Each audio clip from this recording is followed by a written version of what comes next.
Netcasts you love. From people you trust. This is Twit. Jason Howell is here. Hello. Of TNT fame and all about Android. You scared me off last year. From the Galaxy Note. It's a 10-inch tablet. I was very intrigued. It has a stylus. Yeah. I'm not talking about the Note phone. This is the Galaxy Tab. Tablet, yeah.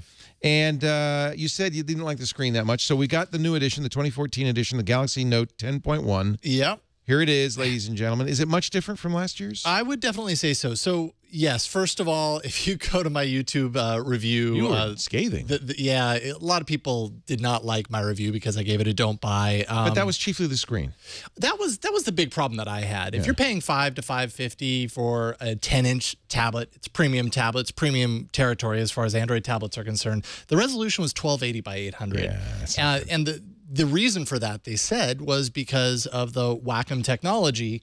It just wasn't working with the higher resolution displays. Well, they've cracked that nut. This is actually twice the resolution, 2560 by 1600 resolution. Now you're talking. I gotta say, the display on this is gorgeous. It's vibrant. They really solved that main complaint that I had. And it's just a solid, sharp-looking display. I see they've adapted some of the Note 3 styling. You've got the pleather, stitched pleather back. Yeah. So okay. So I actually like the you know what? The design to of this. grip. More or less, it's totally fake leather. Yeah. I mean, it's not even pleather because it's not cushiony. It's kind of like plastic that's been made to look like leather for the most part. You know, even right down to the stitching on the side, which is kind of cheesy. See, on the Note, it's real stitching. Oh, okay. No, in this it's not. It's a total plastic overlay. Right. But it has a nice grip to it. And you know, from afar, if you're in the business world and you want a tablet that looks a little bit more professional, I guess, if that's important to you, people are going to look at it and they're probably going to be tricked enough, from afar, if that's important to you.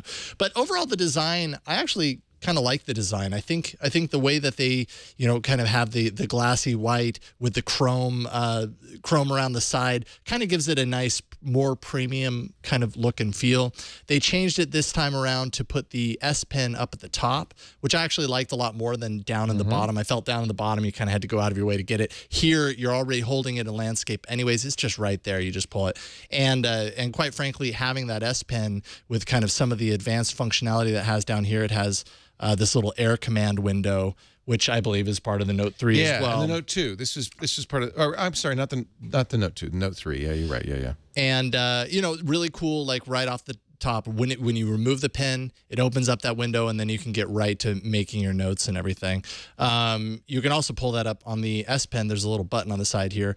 If I hover, you can see a little, I don't know if you can see that in the video, but you can see a little indicator that says where I'm hovering over. I press that button, and it'll pop up the air command. So it's just some cool features like, hey, I want to, capture this desktop. So I draw that, and that becomes kind of something saved in my scrapbook for later. I can write over the top of it. Little nifty features like that. Samsung's really promoted this notion that they do Android Plus. In fact, at their developer conference, they really wanted to talk about their SDKs, their overlay, TouchWiz. They didn't even mention Android, even though it's on an Android platform. This is a Samsung device. Absolutely. And it's pretty loaded as far as the specs are concerned. 1.9 gigahertz octa-core Exynos processor. This is the Wi-Fi version, 32 gig Wi-Fi version for $549.99. A caution on Exynos that I've learned from my Galaxy S4. Because it's a Samsung processor, it hasn't made it into the open source community, so these will not be readily rootable or modifiable. They're a little bit more difficult. Hard to remove TouchWiz on an Exynos. Yeah, and you got to be okay with TouchWiz. I mean, when you're in the Samsung world, as far as this is concerned, if it's not a Google Play edition, which this definitely isn't, you got to be okay with TouchWiz. That's why you buy a product like this, because of the stylus, because of the additional features, right? Yes, it's kind of a catch-22, right? Yeah. Like, you might not like overlay, but then again, they're not going to add in this functionality that isn't inherently built into the core of Android. Right. I mean, they're going to build around it. In the past, I haven't really cared much for TouchWiz. It didn't bother me as much this time around, and they've definitely made a lot of refinements here and a lot of advanced, kind of S Pen, as you say, S Pen functionality to kind of go into it. You've also got your multi-window support, so you have a menu over here on the side, so I could pull up Evernote on one side, and then I could pull up YouTube on the other. They promote this heavily in their advertising. I never used it. Do you find it useful? It's neat. I didn't find it directly useful. It seems like the kind of thing that might get useful over time. In the last week that I've been playing around with the tablet, didn't use it so much other than to test it out. People sending text messages and dragging images from a gallery into the text message. Yeah, you really got to buy into Samsung's kind of thought process when you get a device like this. But as far as the specs are concerned, pretty, octa-core processor, so that sounds great. 3 gigs of RAM. I will say that TouchWiz, one of my main complaints is just that it kind of has a certain lag that is hard to showcase right off. You almost have to get in there and touch it and move it and operate it for a while.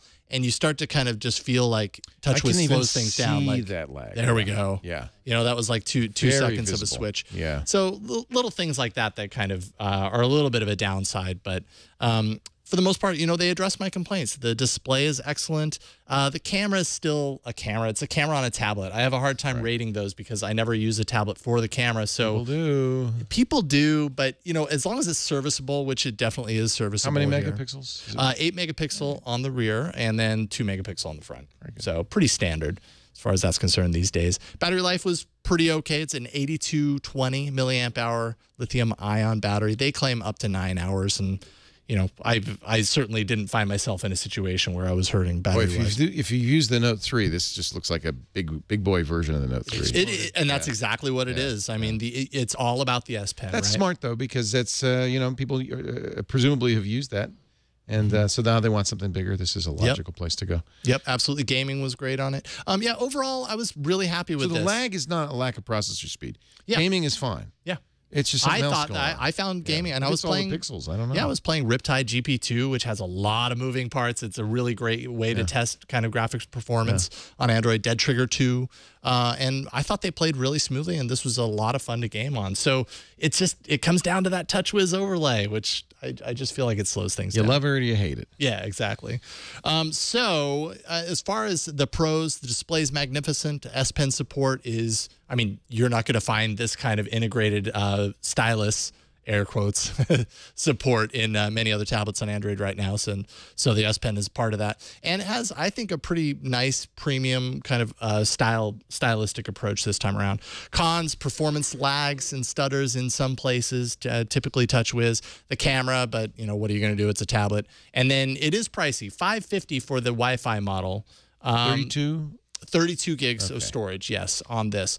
So I recommend it as a buy if, again, and I think I mentioned this last year, if you want S Pen / advanced stylus support, it's kind of the game in town. It's probably the best as far as that category is concerned. If all you want is a nice premium tablet, I think you could probably look elsewhere, because you don't need to spend that extra $50 to $150 for the S Pen if you're not going to use it that much. But I think for Wacom fans, they're going to love it. The good news is they've addressed the issues you had with last year's absolutely screen. They have. And so it's high resolution. It looks great, which last year's did not. Yeah. There you go, the Galaxy Note 10.1. And did you say buy? Did you say try? I say buy. You say buy. Yeah, particularly for Wacom fans or people interested in the S Pen. Yes, buy. Jason Howell tonight, all about Android. That's right. There were some big Google Plus announcements today, so we'll be watching. That'll be interesting. And then it's an interesting time of year for Android. No Nexus 5. Man, still waiting. I want to believe. Come on. I believe. Give me my next phone, Google. I'm dressing as a Nexus 5 for Halloween. Ooh, that's a good idea. I'll be invisible. Yes. I don't exist. Vapor. Just a bunch of vapor. I vapor, yes.